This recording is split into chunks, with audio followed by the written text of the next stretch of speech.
Bueno, pues muy buenos días, señoras y señores. Bienvenidos a la Matritense. Y hoy estamos este sábado aquí para presentar el programa de las celebraciones del 2 de mayo de la Asociación Histórico y Cultural Voluntarios de Madrid 1808-1814. Tenemos aquí el honor de contar con muchos de sus miembros ilustres, con su presidente y bueno, con muchos voluntarios que además algunos son voluntarios comunes. Tenemos aquí a Manuel Sevilla, que ya muchos de ustedes lo conocen, que es uno de nuestros guías voluntarios también. Así que la confluencia entre las dos sociedades pues es cada vez mayor y para nosotros es un gusto y un honor el tenerlos aquí y el participar de estas celebraciones del 2 de mayo, que también son, por supuesto, las nuestras, ¿no? Aunque bueno, esto de que son las fiestas de Madrid, es verdad, vale, está muy bien que sean las fiestas de Madrid, pero esto es una fiesta nacional. Vamos, esto es como cuando vienen los de Aragón, yo que soy medio aragonés, diciendo que el Pilar, que es una cosa de ellos. Vamos a ver, un respeto. El Pilar es una cosa de todos los españoles. O lo mismo con lo de Santiago de Compostela, ¿no? Pero bueno, es la España que nos toca, así que tendremos que procurar mantenerla. Cuando pase la moda, pues seguirá siendo como siempre fue, ¿no? Aquí por lo menos es la filosofía que tenemos, el mantener las cosas, modernizándolas, pero manteniendo la esencia, que si no, no tiene sentido la vida, ¿no? Bueno, pues es un placer teneros aquí hoy y a la gente que se han tenido a bien venir esta mañana, muchas gracias por venir.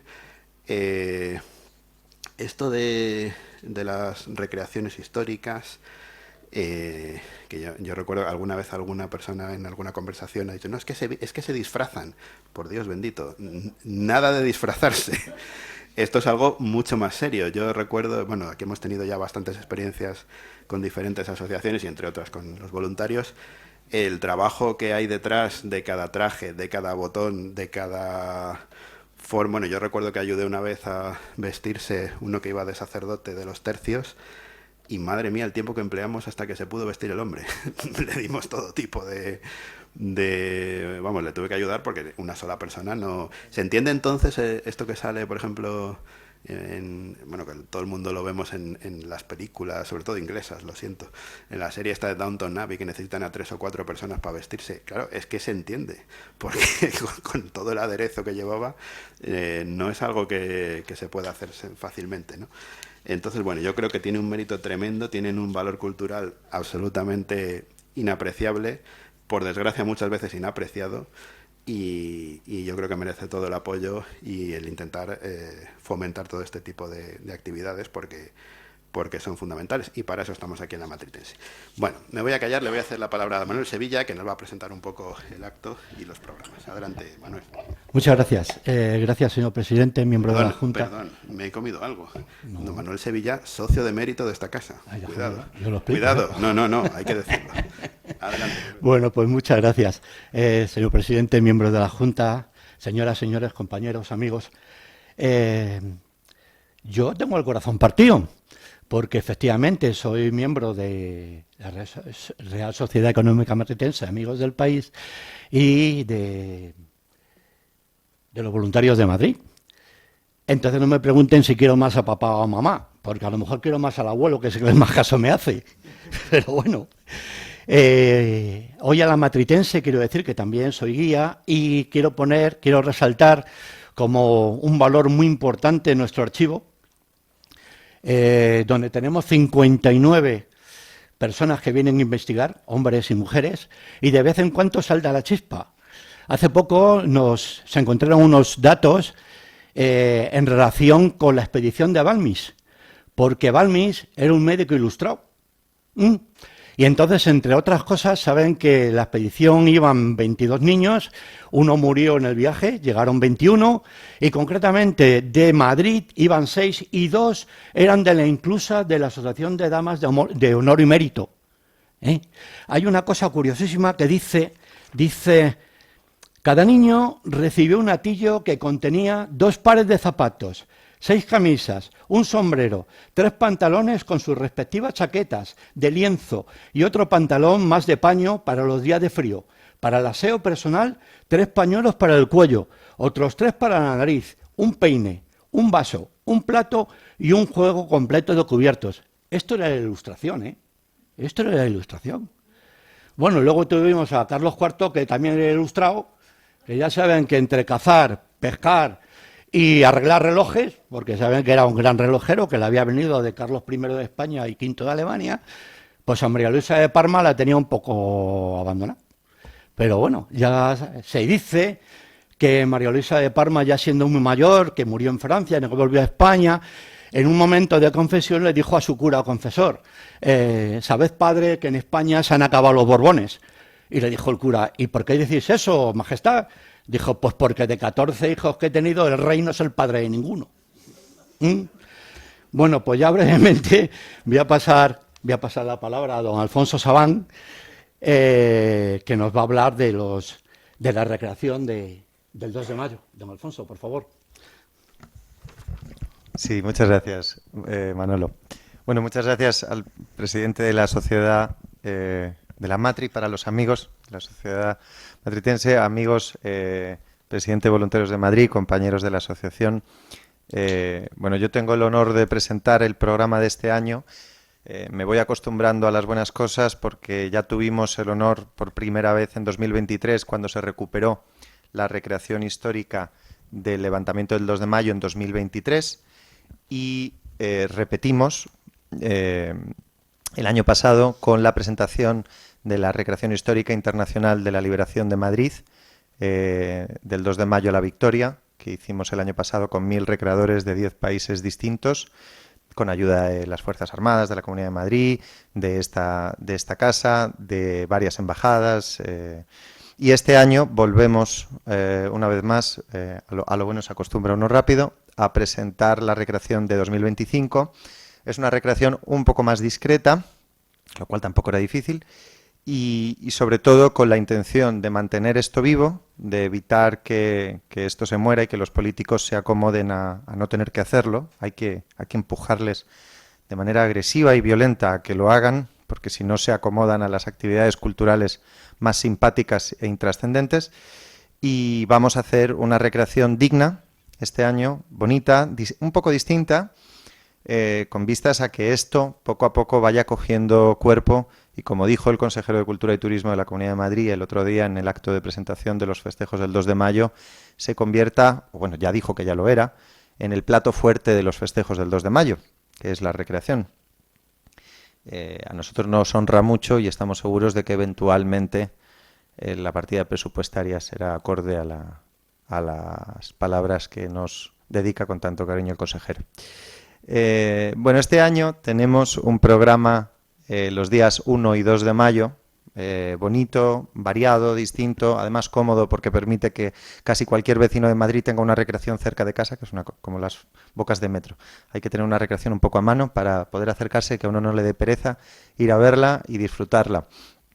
Y además el sábado, aunque no lo organizamos nosotros, este año se repite un evento que organizó por primera vez en Madrid el año pasado Voluntarios de Madrid, que fue el baile histórico, el baile de época, que el año pasado tuvo como objeto conmemorar en recreación histórica el baile que organizaron las autoridades municipales, las autoridades del Ayuntamiento de Madrid, a la oficialidad del ejército aliado y en particular a Sir Arthur Wellesley, el que todos conocemos como Duque de Wellington, pero no puedo decir Duque de Wellington porque todavía no lo era, y algún ortodoxo me llamará la atención. Entonces, bueno, para los amigos Wellington, y que fue un baile que organizaron para agasajarle y para agradecerle el haber liberado a Madrid de la ocupación napoleónica después de la victoria de la batalla de los Arapiles, que a muchos les sonará por los episodios nacionales, es la victoria del ejército aliado inglés y portugués, pero con un importante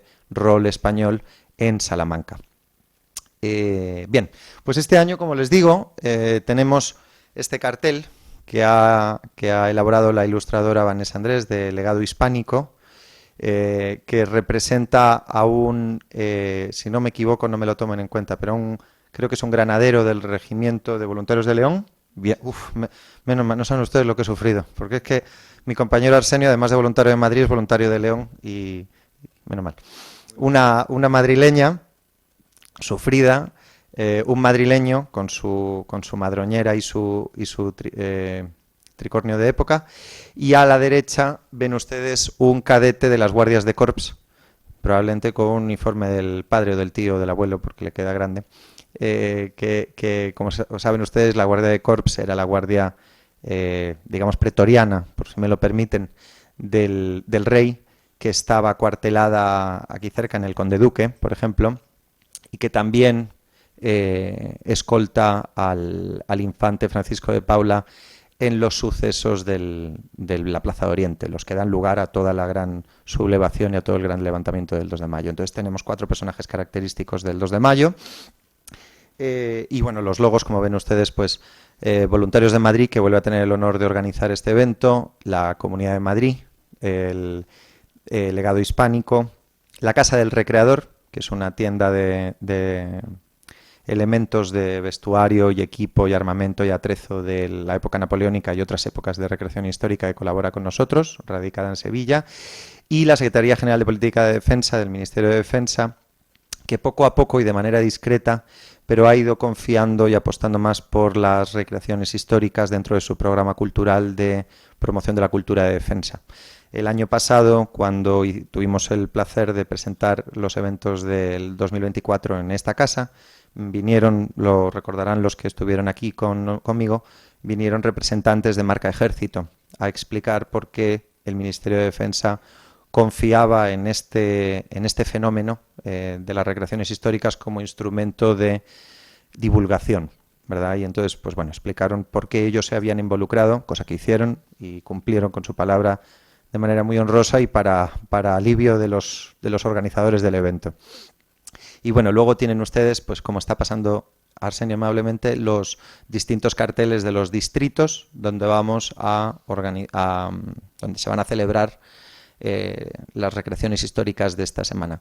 Por resumírselo, apúntense el que les venga más a mano. El 1 de mayo por la mañana vamos a recrear, creo que hay un cartel, Arsenio, si no te importa, del programa, no sé si uno de esos archivos. Eso es. El 1 de mayo por la mañana en Torrejón de Ardoz, que es un municipio en el que venimos recreando el levantamiento de Torrejón desde hace muchos años, a las 12 más o menos en la plaza del Ayuntamiento. Bueno, es una recreación bonita, además tendrá algún elemento nuevo de narrativa, teatral, narrada, con música, y que suele tener mucho éxito entre los vecinos del municipio. Por la tarde, ese mismo día, el 1 de mayo, vamos a recrear en Vicálvaro, en particular en el Parque del Cordel de Pavones. Lo digo porque Vicálvaro es enorme y hay parques muy grandes, en particular en la calle Cordel de Pavones, como referencia, que hay unos parques muy amplios y donde la Junta Municipal del Distrito lleva muchos años confiando en nosotros y echándonos una mano, y los vecinos agradecen que vayamos allí, porque a veces, y no es por hacer de menos a un distrito como el Distrito Centro, que es el Madrid clásico, pero aquí viene todo y aquí sucede todo, y es verdad que los vecinos de los distritos de las afueras también tienen mucha historia. En particular en Vicálvaro había un cuartel de caballería y hubo distintos enfrentamientos y eventos durante la Guerra de Independencia en general y en el 2 de mayo en particular, que vamos a intentar recrear. Y bueno, el 2 de mayo, que es el día grande, por la mañana tendremos el honor de asistir como el primer regimiento de voluntarios de Madrid al cementerio de la Florida, a donde acude desde hace muchos años la persona que ostenta la presidencia de la Comunidad de Madrid, en este caso Isabel Díaz Ayuso, que deposita una corona de flores. Y bueno, entre nosotros, como estamos en confianza, no sé si este año asistirá el ejército, creo que no, pero no me sé muy bien los detalles. Sí, me confirman por ahí que sí, pues yo me fío de Miguel Reseco, entonces viene el ejército. Es que como ha habido, ya saben ustedes, la política para arriba y para abajo, pues no estaba seguro. Pues entonces nosotros iremos, junto con miembros de las Fuerzas Armadas, a hacer honores a los fusilados y enterrados en el cementerio de la Florida. Ahí tienen, por cierto, ustedes a un gran experto. Si después de la conferencia quieren ustedes interesarse por visitarlo, es una buena oportunidad y cobra muy razonablemente. Y luego, por la mañana, a las 12, en el Parque de la Vaguada, en el distrito de Fuencarral, que repetiremos en la recreación que hicimos el año pasado. Es un parque muy verde, muy bonito, muy fácil de aparcar, muy cómodo, muy accesible, y donde también haremos un pequeño espectáculo de lo que hubiera sido un levantamiento de alguno de los múltiples pequeños municipios, como les decía, que rodeaban Madrid, porque piensen ustedes que Madrid era el distrito centro y todo lo que conocemos, Vallecas, Fuencarral, Vicálvaro, eran todo pequeños pueblos. Sin ir más lejos, Napoleón, cuando viene en 1808 a Madrid y no quiere entrar en Madrid, le resulta sucia y desagradable. Entiendo por qué, porque no se le daba muy bien la bienvenida, y entonces decide quedarse en Chamartín. Para no quedarse en Madrid, se queda en Chamartín, en un palacete que hay allí, cerca de donde está hoy en día Nuestra Señora del Recuerdo, el colegio. Y eso se lo digo para que cojan perspectiva, aunque probablemente todos ustedes tendrán ya la idea, pero para que vean ustedes que Chamartín era una forma de quedarse fuera. Y entonces, bueno, pues Fuencarral también es un distrito donde hemos sido muy bien recibidos y donde haremos la recreación histórica el 2 de mayo por la mañana. Y después haremos lo que para muchos recreadores es la joya de la corona de todo el evento, que es coger el metro de época. A mí me da más igual porque aquí lo cogemos todos el metro todos los días, pero parece ser que fuera de Madrid es lo que más priva. Y entonces todos los recreadores nos desplazaremos desde Fuencarral hasta el evento cumbre del puente, que es la recreación de la defensa del Parque de Artillería de Monteleón, que tendrá lugar en la explanada del lado sur, donde está el Puente del Rey, ¿no? En Madrid-Río. Saben ustedes que enfrente de Príncipe Pío hay un puente de piedra de época donde no pasan los coches, peatonal, que va donde ya empieza la casa de campo, ¿verdad? Y en el lado sur del río, o el lado oeste, ¿no? Va la Comunidad de Madrid probablemente ya lo estarán instalando, la infraestructura para los distintos festejos, y ahí es donde nosotros representaremos la defensa del Parque de Artillería de Monteleón, con los personajes obligatorios, pues Pedro Velarde, Luis Daoíz, Manuela Malasaña, el general Lafranc, todos los que participaron aquel día con un protagonismo relevante. Una ventaja que tiene que elijamos esa ubicación por encima de otras ubicaciones, quizás históricas, bueno, quizás no, con total seguridad históricamente más ajustadas a la realidad, como sería la propia Plaza del 2 de Mayo, que es donde estaba el cuartel de artillería y donde en el pasado hemos realizado esas recreaciones, que allí contamos con el apoyo de la infraestructura audiovisual de la Comunidad de Madrid, que nos permite llegar a mucha más gente y que permite que el evento sea mucho más espectacular, además de otros motivos más logísticos o de seguridad, que la Plaza del 2 de Mayo es verdad que nos ponía un poco más complicado por las circunstancias que tiene, ¿no? Y allí representaremos el evento. Ese es el plato fuerte del puente, lo digo para su agenda. Y el sábado, algunos de nosotros, como les decía, tendremos el placer de asistir al baile, porque uno de los esfuerzos que ha hecho el mundo de la recreación histórica en los últimos años, en general, lo hizo, por ejemplo, el propio Arsenio en Astorga hace unos años, cuando se organizó la recreación histórica de la batalla de Astorga en un palacete de allí, y eso fueron los primeros pinitos, ¿verdad?, en el mundo de los bailes de época. Queremos que la recreación histórica vaya más allá de los combates, de los tiros, de los cañonazos, de las cargas de caballería, que a todos nos encantan, pero la historia es mucho más que eso. Y una gran parte de la historia y una gran parte de lo que es divertido y es gratificante recrear es la vida social. Y dentro de la vida social, en particular, los bailes de época.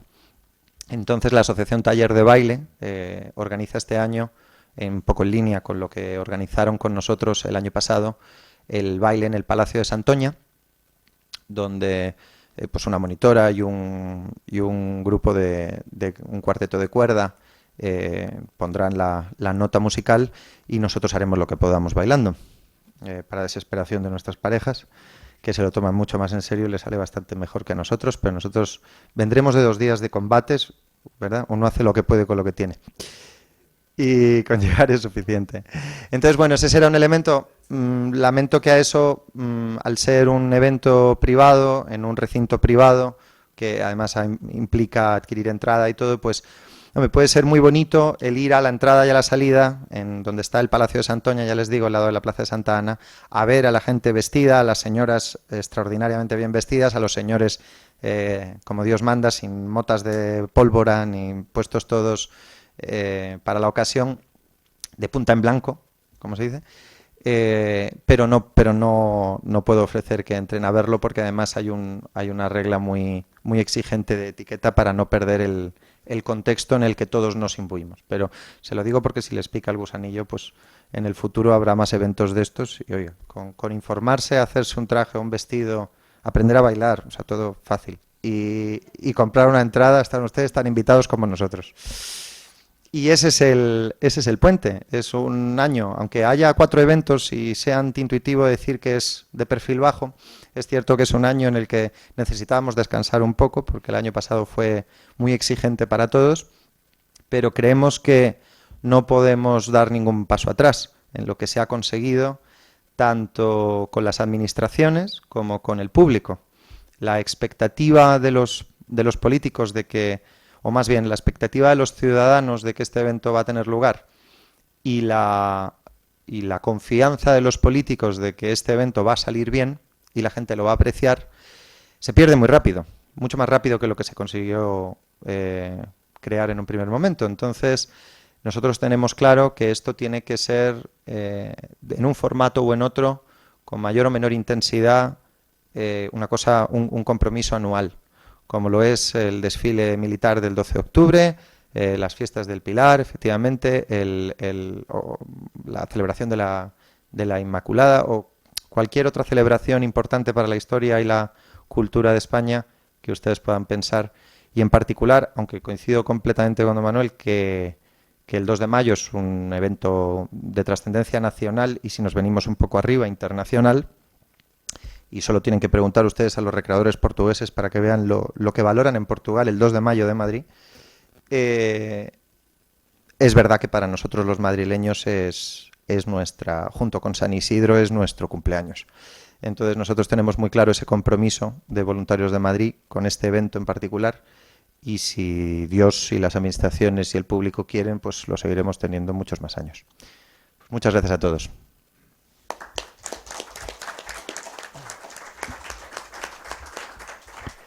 Bien, a continuación el compañero Arsenio García Fuentes, que es historiador, escritor, profesor, amigo.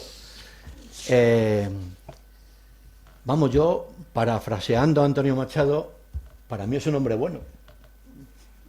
Así que, don Arsenio, por favor, ilústrenos. Muchas gracias, Manuel. Señor presidente de la Real Sociedad Matritense de Amigos del País, señor presidente de Voluntarios de Madrid, sí.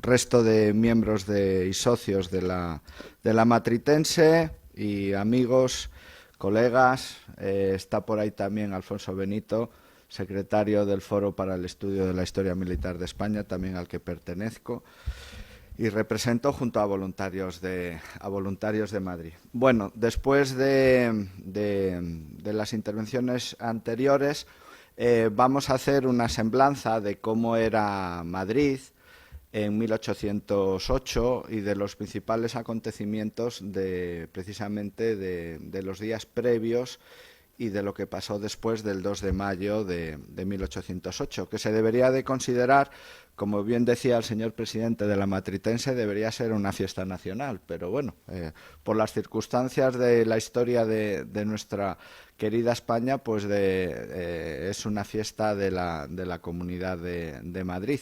Y lo vemos representado bien en este cuadro famoso de Goya, que le fue encargado por José Bonaparte al pintor de corte, a Goya, y en este cuadro aparece ahí idealizada la figura de esa mujer que es la ciudad de Madrid, mostrando en ese gran medallón un óvalo donde en su origen estuvo el retrato de José Bonaparte. Cuentan que la historia que cuando el cuadro ya estaba prácticamente acabado, tuvo lugar los hechos, como bien explicó don Alfonso, de la batalla de los Arapiles, la entrada de las tropas aliadas de Wellesley en Madrid, y apresuradamente hubo que cambiar rápidamente el cuadro y creo recordar que se tapó la cara de José Bonaparte y se puso la Constitución de Cádiz, que se había aprobado unos meses antes. Y así quedó el cuadro, pero claro, luego acaba la guerra, regresa Fernando VII, anula la Constitución y este cuadro era muy comprometido. Hubo que tapar rápidamente lo de la Constitución de Cádiz y se puso un retrato, que ya no lo hizo Goya, de Fernando VII, que al parecer quedó bastante mal. El pintor no debía ser muy hábil. Y llega el año 1820, el triunfo del trienio liberal, y entonces se está a malas con el rey, se decide tapar el retrato del rey, y bueno, al final, después de muchos vaivenes, llegan los 100.000 hijos de San Luis en 1823, el Ayuntamiento de Madrid, ya loco con este cuadro, decidió poner 2 de mayo. Y así no había problemas de cambios políticos, cambios de monarquías o de quién gobernaba el país. Bueno, hablando del 2 de mayo, evidentemente hoy es una celebración, una historia que más antiguamente, ahora todavía, pues bueno, los profesores de historia, maestros, profesores, intentamos a nuestros alumnos seguir contándoles esta historia que verdaderamente pues es nuestro 14 de julio. Para los franceses la toma de la Bastilla y para nosotros el 2 de mayo. Es el nacimiento de España como nación, cuando el pueblo decidió. Nos da igual quiénes nos gobiernen, nos da igual quién esté por arriba, pero es rey de España, nosotros también tenemos algo que decir. Y el pueblo de Madrid se sublevó contra los actos que estaban teniendo lugar en Bayona de ese cambio de dinastía. Pero quien se subleva aquí en Madrid, y todo el mundo que ha investigado y ha leído este tema, como bien recoge el poeta romántico José Espronceda, salvo honrosas excepciones, en Madrid se sublevó la gente más humilde, la gente del pueblo. No los cargos de gobierno, no los grandes cargos del ejército, de la administración, miembros de la nobleza. Se sublevó, como decía aquí José de Espronceda, la canalla, ¿no? Como llamaban las clases antes, a las clases altas, al pueblo. Esa canalla, ese pueblo, esos sansculots madrileños que son los que se levantan en armas decidiendo que aquí el pueblo tiene algo que decir ante lo que está pasando en Bayona, es lo que convierten este motín en el inicio de una revolución política, que es lo que fue la Guerra de Independencia. Alzamiento, guerra y revolución de España, como bien dijo el conde de Toreno en su obra. Y bueno, aquí hay varias obras, de las muchas que se han escrito, una que hizo el que les está hablando en el 2007, El grito de una nación, también de don Francisco Vela Santiago, que está aquí presente, 2 días de mayo, Un pueblo contra un imperio, y también un libro que les recomiendo, precioso, está agotado, pero bueno, se puede encontrar todavía por ahí, de un ilustrador que falleció hace unos años, joven, de Dionisio Álvarez Cueto, Madrid, 1808, el 2 de mayo, contado para todos, que veremos a lo largo de la charla varias ilustraciones de él, en plan, no caricatura para niño, pero bueno, en plan cómic, pero es muy ilustrativo. Vamos a hacer un repaso rápido de dónde viene todo esto. Todo esto, lógicamente, comienza con la Revolución Francesa, 1789, donde el pueblo de París, impulsado por una terrible crisis económica y política, y por las ideas ilustradas y por la burguesía, se subleva contra la monarquía absoluta más poderosa de Europa, la Francia de Luis XVI, y eso inicia un proceso revolucionario que lleva a la caída del propio rey Luis XVI, y después de un largo periodo de mucha inestabilidad política, conflictos civiles, violencia, llega la figura de un dictador militar, porque eso fue Napoleón. Y recuerdo en un congreso internacional pues al historiador francés Gerard Dufour, que aquí en España, y también en un seminario que se hizo precisamente en mi ciudad de Astorga, le dijo al público, que se quedó asombrado, dijo, no, es que Napoleón, yo se lo digo a mis colegas y lo digo en Francia, Napoleón fue un dictador militar. Y bueno, nadie le quita que fuera, como se ha definido, un hombre genial, un genio, pero también un genial hombre malo, como se le ha definido alguna vez. Tenía ideas muy buenas, construir esos Estados Unidos de Europa, quitando el absolutismo, unificando Europa, lo que estamos haciendo hoy en la Unión Europea, un mismo sistema de pesos y medidas, una misma moneda, unas mismas leyes, quitar el absolutismo, los privilegios, pero claro, bajo la égida, la hegemonía de Francia, poniendo a reyes de su familia, reyes franceses, en todos los tronos de Europa, y él como emperador dominaría y controlaría y gobernaría esta Europa, ¿no? Como decía este legislador antiguo griego Solón, a veces los grandes hombres son la ruina de una nación. Y como decía Cicerón, la república, el Estado, la nación, no necesita de grandes hombres, necesita de hombres normales, hombres y mujeres normales que saquen adelante a su país. Cuidado con los grandes hombres, que a veces su ambición les hace confundir lo que es el bien común con su bien personal.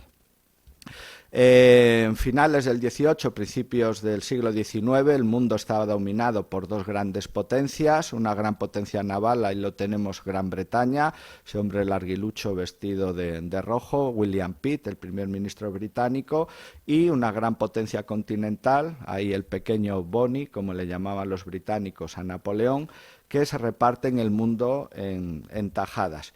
Y en medio de estos dos colosos pues estaba España, una potencia media pues en decadencia, porque teníamos un sistema económico de antiguo régimen, basado todavía en la agricultura, muy poca industria, el comercio con América, y bueno, mantenía España su gran imperio en América, los reinos de la monarquía española en América, pero con un rey que de su padre pues solo heredó, como bien decía Manuel, pues el nombre, ¿no?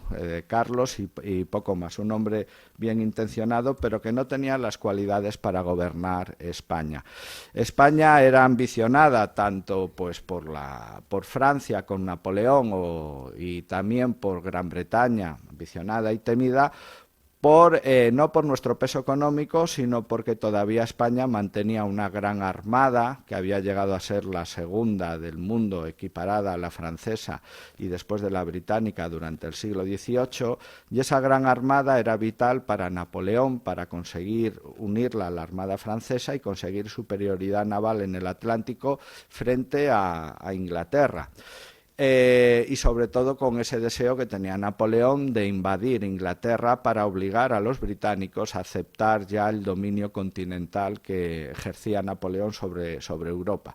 Estos sueños de Napoleón se vienen abajo en la batalla de Trafalgar, en octubre de 1805, donde la armada aliada franco-española pues es batida por la armada británica de Nelson. Y España pues queda unida por una alianza forzada a Francia.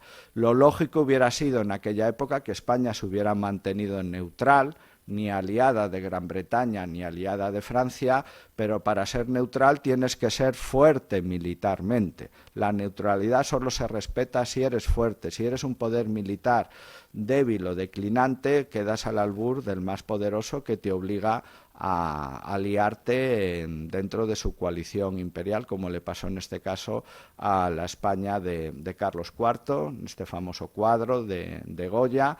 Vemos ahí que se ha comentado muchas veces que la posición dominante precisamente no es de Carlos IV, sino de la reina María Luisa de Parma, y una familia real que además con muchos problemas familiares, en las que además entró pues un miembro de las Reales Guardias de Corps, Manuel Godoy, un joven hidalgo extremeño, bien parecido, inteligente, que se convirtió en favorito de la reina, y merced a ello y a la bondad o confianza de Carlos IV, pues llegó incluso a ser secretario de Estado de los gobiernos de Carlos IV, pues desde finales del XVIII a principios del siglo XIX.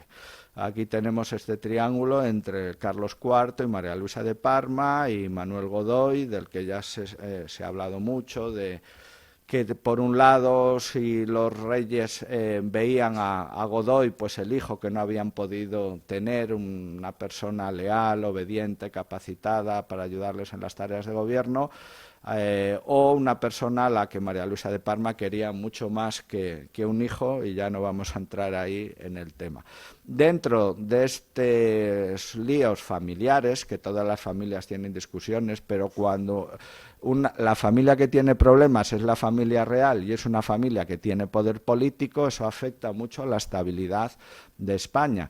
Entonces ya sabemos que Fernando, el hijo primogénito, desarrolló unos odios patológicos contra Godoy y contra sus padres, y hasta el extremo de luego también rodeado por una camarilla de nobles bastante ambiciosos que le fueron metiendo en la cabeza a Fernando, tampoco tuvieron que trabajar mucho para eso, de que sus padres querían más a Godoy que a él, incluso que estaban hasta pensando en sustituirle como príncipe heredero por el propio Manuel Godoy, al que los reyes habían hecho grande de España, duque de Alcudia y príncipe de la paz. Y en medio de todos estos follones, la figura de Napoleón, al que de manera, pues bueno, humillante hoy para cuando uno estudia la historia de España, pues las dos partes empezaron a acudir para buscar refrendo o ayuda en sus problemas familiares. Tal es así que en 1807, en octubre, ya hay una primera conspiración en la que Fernando VII, ahí vemos este retrato que hoy en día ya no existe, quiero recordar que estaba en Asturias y fue destruido en la Revolución de 1934, la Revolución de los Mineros de Asturias. Un joven Fernando VII, ahí muy a la moda del siglo XVIII, trama una conspiración contra su padre y contra Manuel Godoy con el objetivo de quitar del gobierno al propio Manuel Godoy e incluso optar a la corona de España. Esta conspiración es descubierta y Fernando, ya sabemos, que consigue el perdón de su padre delatando a todos los nobles que habían colaborado con él en la conspiración. Y en medio de estos follones, pues Napoleón, que ha decidido intervenir en la península para invadir y tomar Portugal, aliado tradicional de Gran Bretaña y que no respetaba el bloqueo continental al comercio británico, consigue de Godoy y de Carlos IV la firma del Tratado de Fontainebleau para entrar en Portugal, que sería dividido en 3 territorios. Incluso a Godoy, para que aceptara, se le ofrecía ser soberano de este nuevo reino de los Algarbes, ¿no? Hay que ver que Napoleón, hijo de la Revolución Francesa, decidía el destino del pueblo portugués sin preguntarle para nada a los portugueses que era lo que ellos pensaban o decidían. Napoleón ha ido ya creando ese imperio francés, ensanchando las fronteras de Francia y haciendo aliados ahí a estos países que ven ustedes de color naranja, de buen grado o por la fuerza y la amenaza, desde los estados alemanes de la Confederación del Rin, prácticamente toda Italia, el Gran Ducado de Varsovia, España, y como vemos ahí Portugal se mantenía tradicionalmente aliado a Gran Bretaña.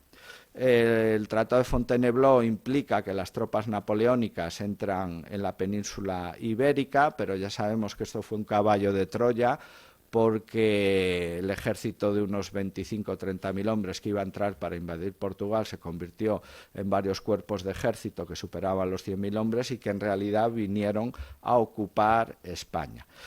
El ejército imperial francés, que ya sabemos que franceses eran un 60, 65, 70%, había soldados de todos los estados aliados de Napoleón, italianos, alemanes, holandeses, belgas, polacos, etcétera, entra en España.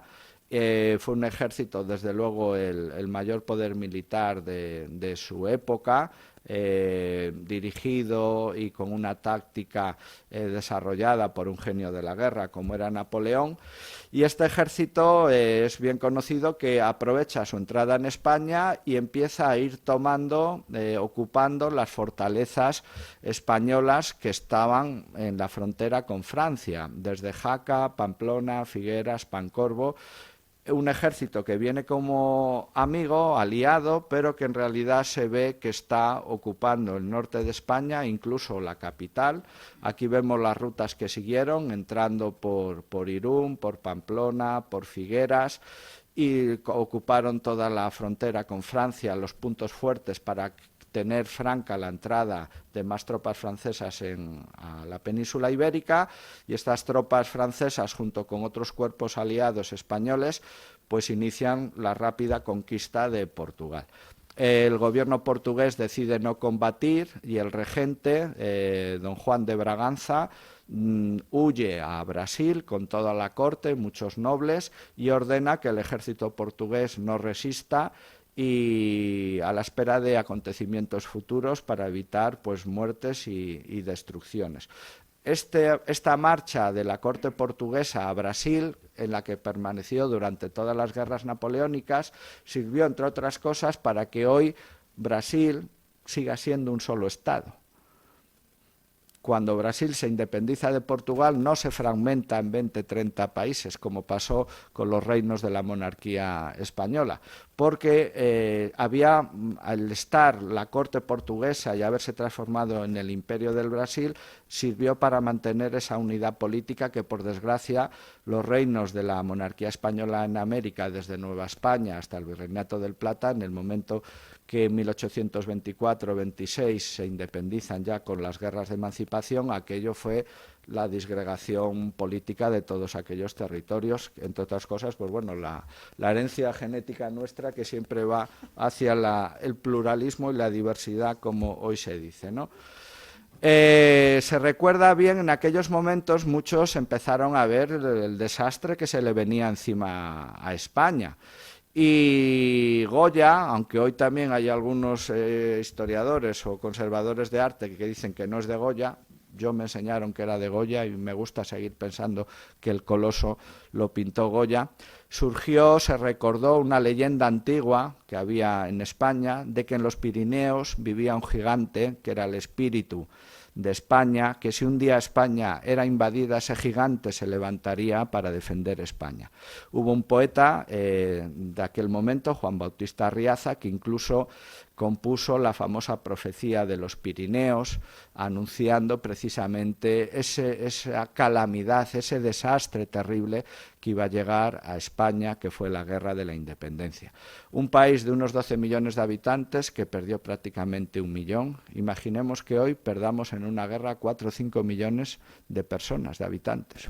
Pues eso fue lo que le sucedió a España entre 1808 y 1814, entre los que murieron y los niños que no nacieron en aquellos años.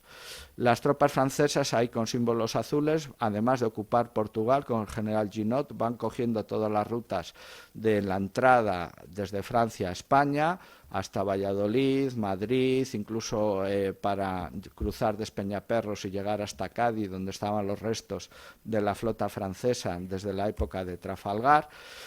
Y en este momento pues empezó a materializar una también profecía política, más que profecía era basado en su conocimiento de Europa, que el mismo primer ministro William Pitt había hecho 3 años antes, 2 años y medio antes.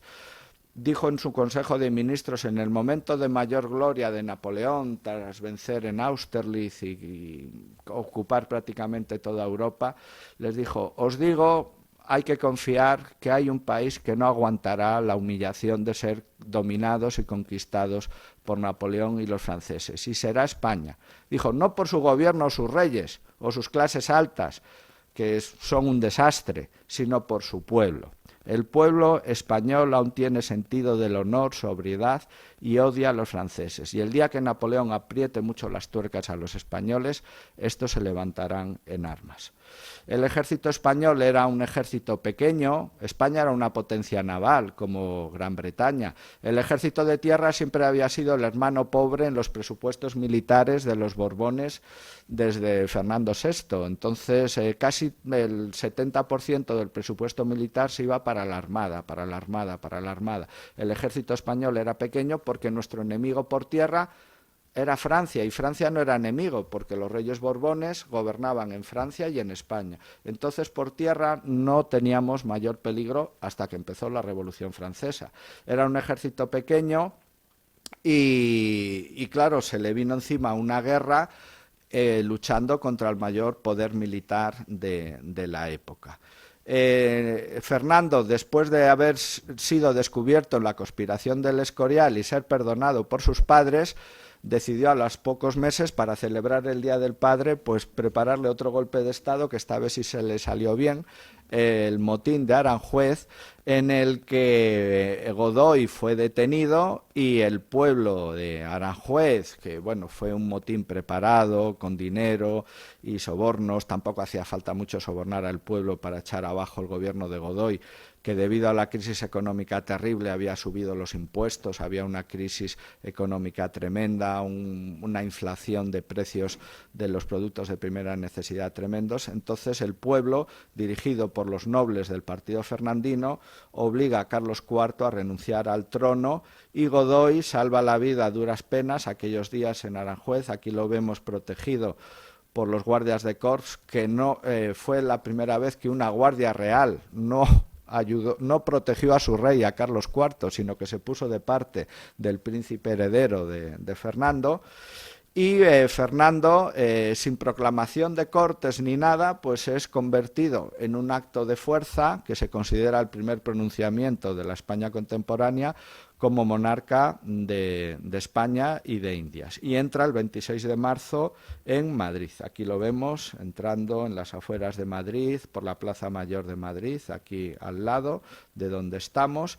Famoso que al entrar en Madrid el pueblo español madrileño tan generoso se quitaban las capas para que el caballo no pisara las calles de tierra en señal de aprecio. Y bueno, nunca un rey más deseado, la historia demostró que era más indeseable. Y se lo digo yo, que soy monárquico. Dentro de esta camarilla de nobles y eclesiásticos que formaron este partido en la sombra de Fernandino, estuvo Juan Escóiquiz, un sacerdote, creo recordar de origen navarro, muy ambicioso, quería ser el nuevo Mazarino Richelieu español, era confesor del príncipe Fernando, le fue comiendo la cabeza, además también negoció mucho con Napoleón y bueno, fue uno de los personajes que más daño causó a la monarquía española y al propio Fernando, porque una persona allá arriba necesita buenos consejeros, gente honrada que busque el bien del país, no sus ambiciones personales. Y desde luego el señor Escóiquiz, este canónigo, no lo era. O el duque del Infantado, aquí lo vemos con el uniforme de las Reales Guardias Españolas. Había muchos nobles a los que Godoy había ido apartando del poder y que veían a Godoy como un advenedizo y entonces fueron utilizando la figura del príncipe Fernando para desalojar a Godoy del poder y acelerar el cambio de corona en la figura del príncipe Fernando.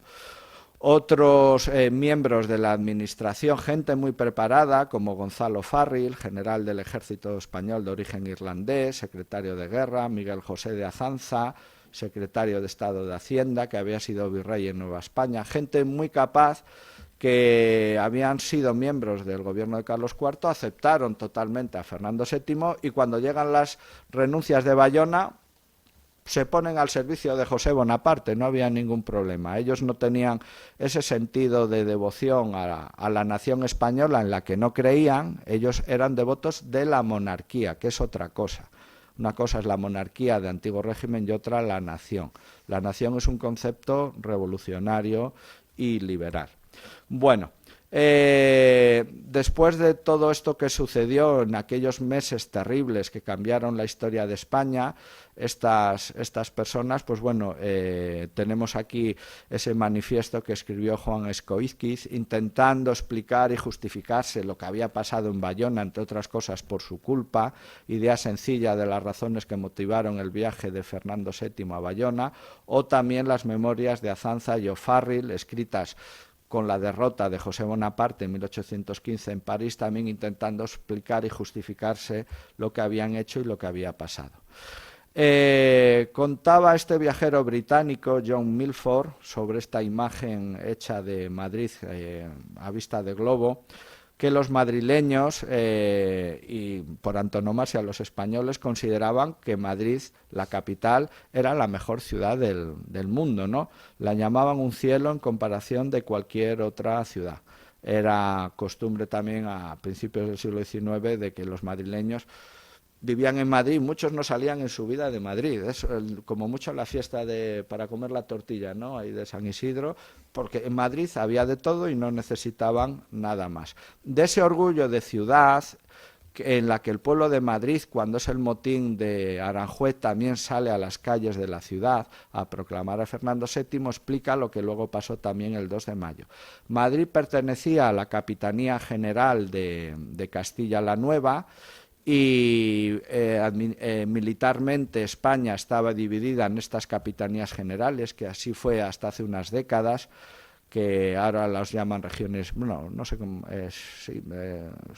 subdirecciones militares, bueno, la cosa es cambiar los nombres que vienen de antiguo.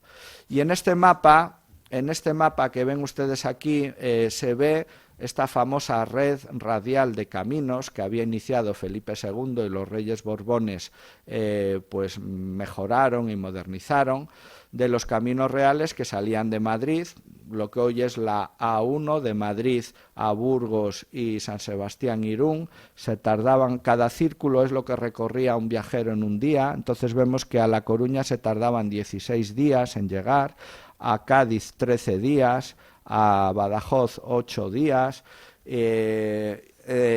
esto nos explica cómo cuando se conocen los sucesos del 2 de mayo van llegando las noticias a todas las esquinas de Madrid, y a mediados de mayo empezaron a sublevarse ya las provincias con los sucesos de Madrid, y sobre todo al conocerse las renuncias obligadas de Bayona, por las que Carlos IV y Fernando daban la corona de España a José Bonaparte.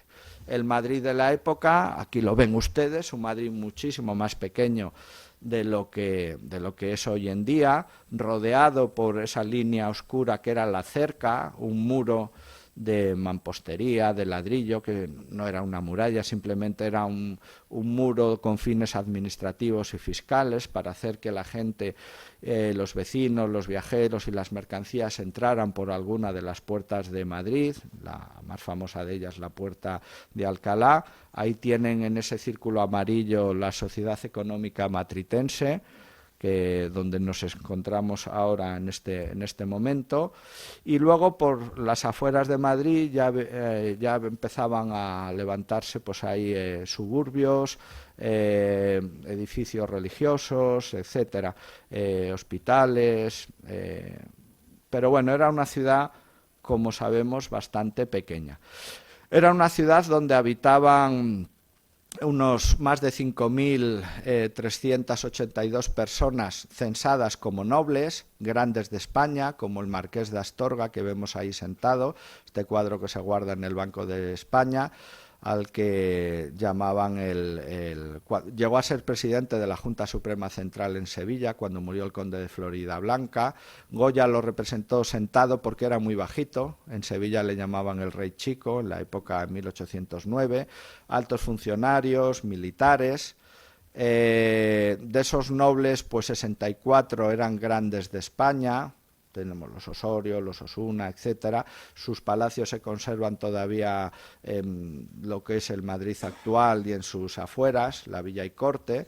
Había instituciones de enseñanza, de academias militares, o como el famoso Real Estudio de Medicina, el Real Colegio de Medicina o el Real Colegio de Cirugía, creados en la época de los Reyes Borbones para dotar de médicos y de cirujanos al ejército y a la armada. Había 4.000 eclesiásticos censados en la ciudad, 100 iglesias, 70 conventos, 17 hospitales religiosos, colegios. El estamento eclesiástico pues era importante en la ciudad de Madrid, 6.500 funcionarios, 14.800 artesanos. Las ciudades sobre todo se dedican pues a lo que llamamos hoy el sector servicios, la artesanía, el comercio. Y dentro de estos artesanos pues estaban los llamados chisperos y manolos, que ahora comentaremos, de los barrios más populares de Madrid, de Lavapiés y Maravillas. Conocemos todos estos datos porque los censos en las ciudades eran muy exhaustivos por ese afán de la administración borbónica de tenerlo todo controlado con fines fiscales. Dentro de los artesanos más cualificados y de mayor poder poder económico eran los llamados chisperos, de los barrios altos de Madrid, el Barquillo, herreros, cerrajeros, ebanistas, sastres, llamados chisperos por los herreros por las chispas que echaban sus fraguas, y luego los manolos eran los artesanos más y trabajadores más humildes, ¿no? Se puede decir que los chisperos estaban en un escalón superior a los llamados manolos, concentrados también ahí en lavapiés y en maravillas, carniceros, zapateros, carpinteros. Estos son los que salen el 2 de mayo a luchar contra los franceses, no los nobles o la alta burguesía. Forasteros, Madrid era una ciudad por la que había que pasar necesariamente para ir del norte de España al sur de España, del este al oeste, soldados, había su guarnición militar, y estaban censadas una taberna por cada 125 madrileños. Que esto creo que seguimos manteniendo hoy el tipo, ¿no? Una calle española que no tenga un bar, pues le falta algo. Cuando uno va por estos barrios de las afueras de Madrid con estas avenidas gigantescas, bloques de pisos, y son edificios, son barrios que no tienen alma, porque bueno, hay una cafetería ahí, pero no hay el bar de barrio que tanta razón de ser le da los españoles. En la época estaba muy enfrentado pues lo que era la moda francesa y el casticismo. Francia desde el siglo XVIII y la Ilustración pues había impuesto el gusto de la cultura, del francés, los escritores, los dramaturgos, y la moda de vestir, que era muy contestada también por un sector más tradicional, popular y conservador de la sociedad española, que prefería vestir a la moda española, a los que se llamaba los castizos, ¿no? Como vemos ahí representado en ese cartón de Goya. Esta moda francesa, pues muchos, pues luego fueron gente que apoyó a José Bonaparte. O el teatro, también una ciudad de teatros, Madrid, en la que destacaba este famoso actor español, Isidoro Máiquez, al que creo recordar que le llamaban el Divino. O alguna de estas puertas de entrada a la ciudad de Madrid, como en Berlín la puerta de Brandenburgo, pues en la misma época Carlos III ordenó construir, entre otras, la puerta de Alcalá, estaba la puerta de Toledo, de Segovia, Fuencarral, etcétera. Y el Palacio Real, un palacio que conocemos que es el Palacio Real en una ciudad más grande de Europa, por encima del resto de palacios europeos, desde el que se gobernaba España y todo el imperio en América. Este palacio tenía en la zona donde hoy está la Catedral de la Almudena el famoso arco de la Armería Real, que se derribó luego a lo largo del siglo XIX. Otras zonas de la ciudad, como lo que hoy es ahí vemos la Fuente de las Cibeles con el Palacio de Buenavista, hoy sede del Estado Mayor del Ejército. Y este es un dibujo de Dionisio Cueto en este libro que les comentaba antes, cómo era la Puerta del Sol en aquella época, con la casa de Correos, el Hospital del Buen Suceso ahí al fondo, en el número 9, que hoy ya no existe. Era una plaza más estrecha, no tan grande como es hoy en día, donde tuvieron lugar estos terribles sucesos del 2 de mayo. Ahí tenemos la casa de Correos, que todos los días se agolpaba ahí la gente cuando estaba pasando algo, se estaba cociendo, se agolpaba ahí porque ahí es donde llegaba el correo. Y cuando estaban los reyes en Bayona, todos los días acudía a la gente a ver qué noticias traía el correo a caballo que bajaba desde Irún, haciendo la posta. El Hospital del Buen Suceso, con esa fuente, hoy desaparecida. Y bueno, tropas que había en Madrid españolas, pues al ser la villa y corte, había tropas de guarnición, que ya sabemos que la inmensa mayoría no participaron en la revuelta del 2 de mayo porque sus mandos se lo impidieron, salvo algunas unidades que sí lo hicieron o soldados a título particular. Aquí está el uniforme del Regimiento de Infantería Voluntarios de Estado, del que descienden los voluntarios de Madrid, con ese uniforme muy de estilo prusiano, porque hasta los triunfos de Napoleón el ejército a imitar en Europa era el ejército de Federico el Grande, y el ejército español comienza la guerra de independencia con unos uniformes que eran muy parecidos al ejército prusiano del siglo XVIII, o la voluntarios de infantería ligera de Aragón. Estas son las tropas españolas que había en Madrid, en teoría unos 4.800 hombres, no muchos, las guardias de corps, la compañía de alabarderos, los batallones de la Guardia Real Española y Valona, el regimiento de voluntarios de Estado, voluntarios de Aragón, 2 regimientos de caballería de dragones del Rey Lusitania, una compañía de granaderos de marina, una compañía de artillería que servía por rotación en el Parque de Artillería de Monteleón. Aquí estaba escrito el famoso Luis Daoiz, las compañías de inválidos, soldados ya licenciados que seguían haciendo algún servicio de guardia, guardabosques reales. Y en Monteleón pues había, para dar servicio a la ciudad, una compañía de un regimiento de artillería que servían en Madrid durante, Paco, de 6 meses al año. Creo recordar que venían...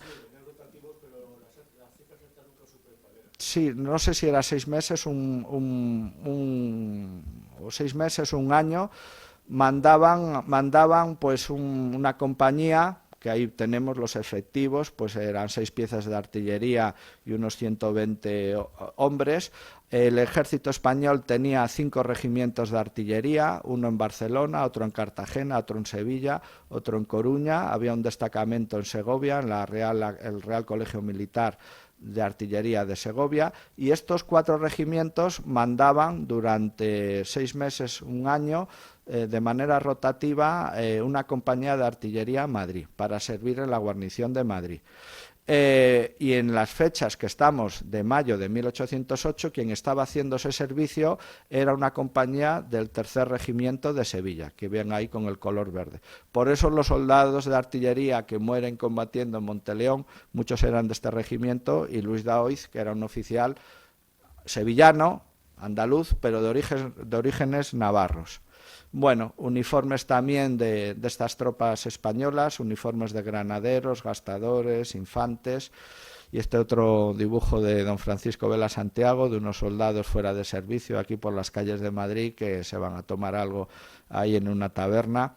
A muchos la revuelta del lunes del 2 de mayo les pilló por la calle y muchos se unieron al pueblo, otros fueron corriendo a sus cuarteles porque sabían que si pasaba algo tenían orden de acuartelarse, y ahí tenemos el uniforme de estos soldados de inválidos. Uniformes de la Guardia Real Española, de las guardias españolas y valonas, de los alabarderos, de Dionisio Álvarez Cueto, y estos de los compendios de uniformes de época, de las guardias de corps, de la guardia. Había 4 compañías en origen que luego se habían reducido a 3, la compañía española, americana y valona, los guardias alabarderos, que tuvieron su follón la mañana del 2 de mayo para impedir que la violencia entrara por las puertas del Palacio Real, que cuando estalla el motín contra los franceses.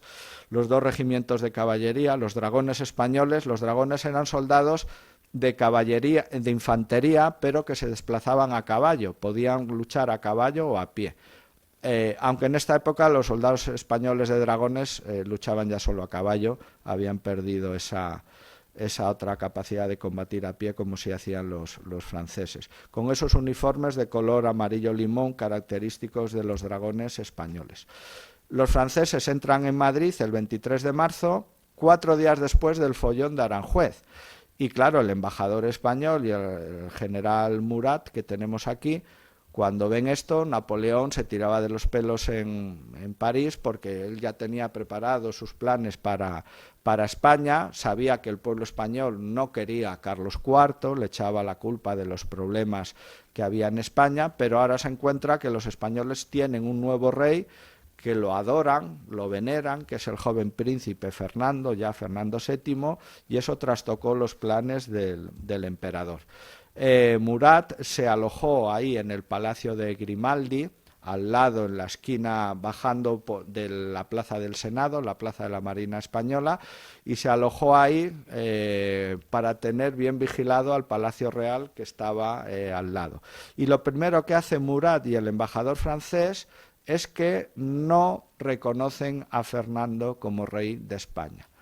Dicen que, bueno, que tienen que recibir instrucciones de Francia, y Napoleón les ordena que no reconozcan a Fernando como rey de España. Entonces los franceses, que habían sido recibidos amistosamente en Madrid, pues el pueblo de Madrid, a medida que pasan los días y ven los desprecios que hace Murat a Fernando, comienza a trocarse pues ese buen recibimiento, esa cortesía a estos soldados extranjeros que han entrado como aliados, primero en incomprensión, luego en desconfianza y luego en abierto odio.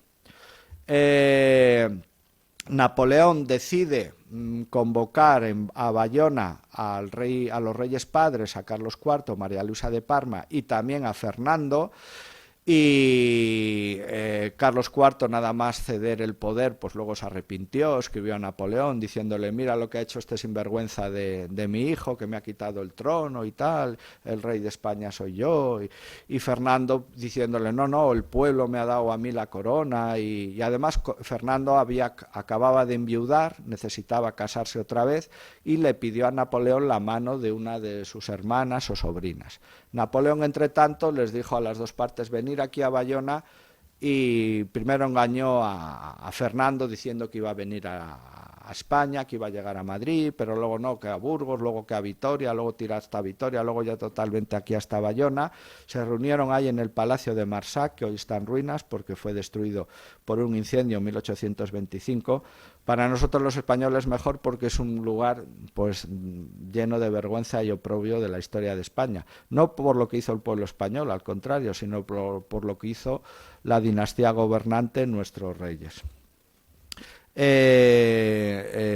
Los franceses entran en Madrid, y alrededor de Madrid hay un cuerpo de ejército, y ocupando zonas de Madrid, de prácticamente, pues tenemos ahí casi 25.000 hombres, al mando del general Joaquín Murat.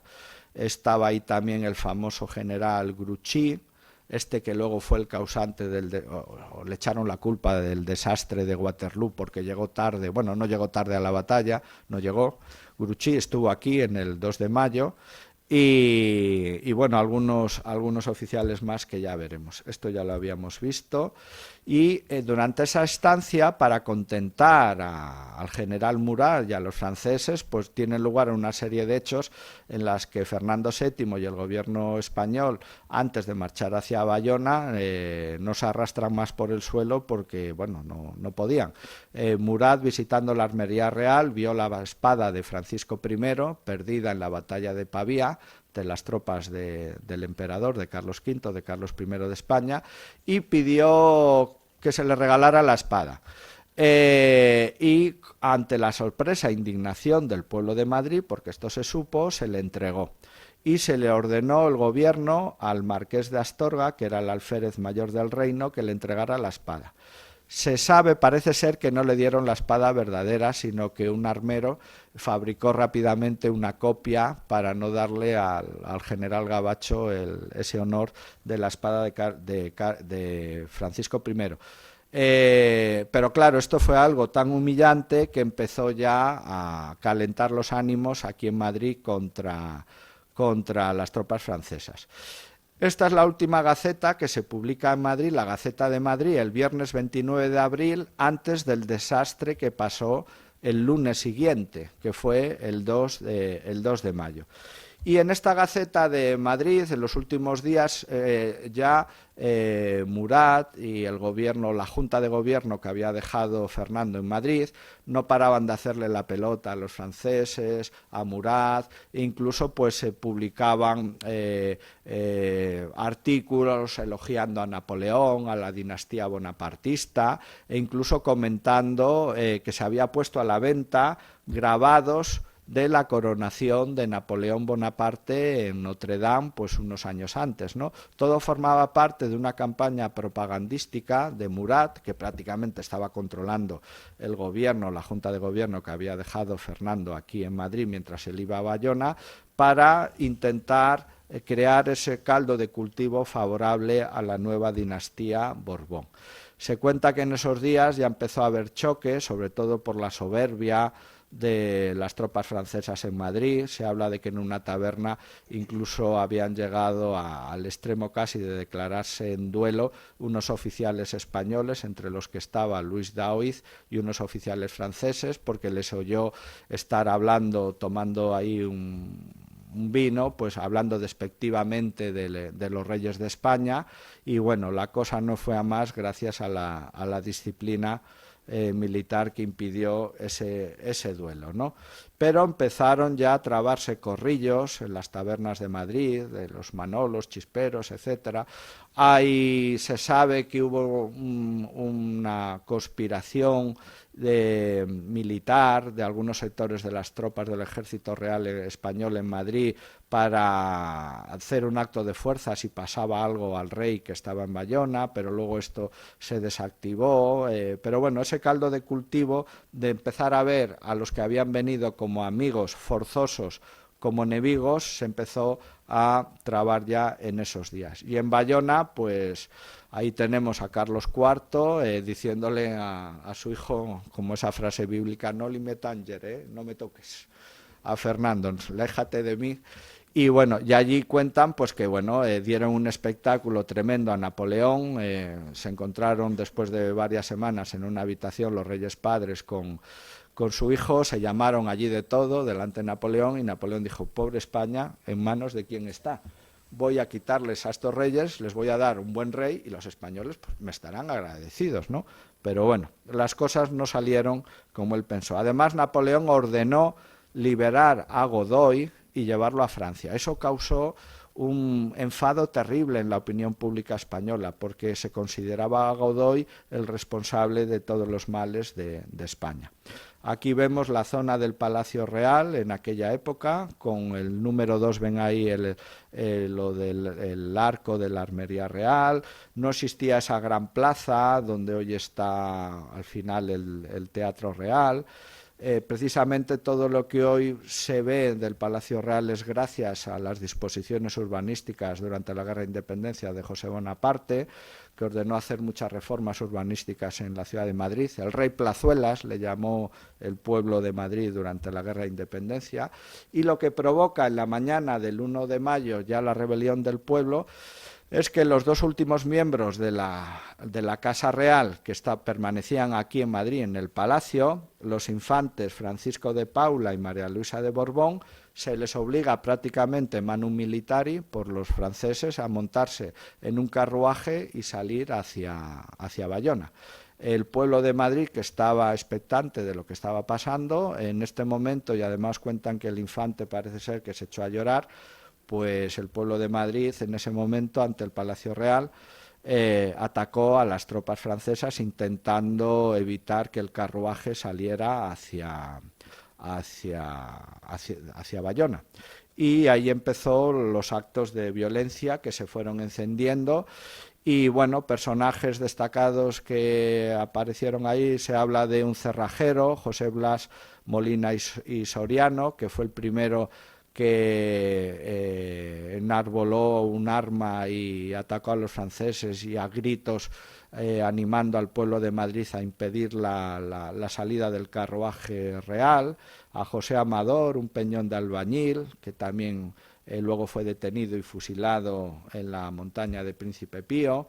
Y en ese momento, pues el pueblo, con lo que tiene a mano, piedras, navajas, lo que sea, ataca a las tropas francesas de escolta que se llevaban el carruaje real, pero también a las tropas de la Guardia Real Española que intentaron parar aquello. Se habla de Alejandro Coupigny, un oficial español de origen valón, de las Reales Guardias Valonas, que salvó la vida a varios oficiales franceses, los metió corriendo en palacio y evitó que fueran linchados por la multitud. Y a partir de aquí, en cuanto estalla la violencia por todo Madrid, Murat, que está ahí lo tenemos señalado en el Palacio de Grimaldi. Ya estaba todo previsto, los franceses tenían previsto que podía haber un estallido de violencia, salieron los correos a caballo y todas las tropas que estaban francesas en las afueras de Madrid fueron entrando por las diversas puertas de Madrid en un avance concéntrico hacia el eje, hacia la Puerta del Sol y el Palacio Real, para sofocar todos los motines populares. Esto es un boceto que en su momento, como historiador, hice yo con una fotocopia al plano de Madrid, y eso se lo pasé al ilustrador, a Dionisio Cueto, que fue el que diseñó todas las ilustraciones de este libro por encargo de la editorial. Pero bueno, para que vean cómo trabajamos también los historiadores, y bueno, como lo tenía guardado, pues bueno, lo puse ahí. Hubo historias terribles, ¿no?, de niños madrileños que participaron en el motín, y se habla de la historia de un niño, Manuel Núñez Gascón, de 12 años, que participó allí en el motín en el Palacio Real, atacando a los franceses a pedradas, y luego murió, fue alcanzado por un sablazo de un jinete polaco, y cuentan que bueno, su madre lo vio morir desde el balcón de su casa, ¿no? Ahí tenemos ese otro grabado francés, romántico, de unos húsares franceses atacando al pueblo de Madrid, y como no, ponen ahí a un fraile con la cruz, el tópico español. Pero bueno, hubo también algunos miembros, muy pocos, del ejército que participaron, se unieron al pueblo, como Joaquín Fernández de Córdoba, Pacheco y Tellez Girón. Con este nombre eran oficial del ejército, capitán de infantería, con solo 19 años, duque de Arión y marqués de Valpica, que él pasaba por cerca tenemos ahí, del puente de Toledo, y en cuanto vio el follón se unió al pueblo y lo acaudilló, lo dirigió para intentar parar la entrada de las tropas francesas por el puente de Toledo. Sobrevivió a la guerra y en 1814 era brigadier, y en el 44 llegó a ser comandante de la Guardia de Alabarderos de Isabel II. Pues uno de sus motivos de mayor orgullo fue que el 2 de mayo él estuvo combatiendo junto al pueblo. Y se habla también incluso de presos que pidieron salir de la prisión para luchar contra los franceses, otros que estaban haciendo obras públicas, como Mariano de Córdoba, natural de Arequipa en el Perú, que murió en esos combates de la Puerta de Toledo, en las que las mujeres de Madrid pues se armaron e intentaron parar a la caballería francesa que subía por la Puerta de Toledo hacia la Plaza Mayor. Y el otro gran episodio del 2 de mayo fue el Parque de Artillería de Monteleón. Ahí vemos una foto antigua con el portalón, famoso portalón de entrada al cuartel, que se conserva hoy en día. El cuartel sería lo que hay a la derecha. En esta foto lo estaban ya derruyendo. Ahí vemos cómo estaba el número 2, es el patio del cuartel de Monteleón. Era un edificio que había sido adaptado para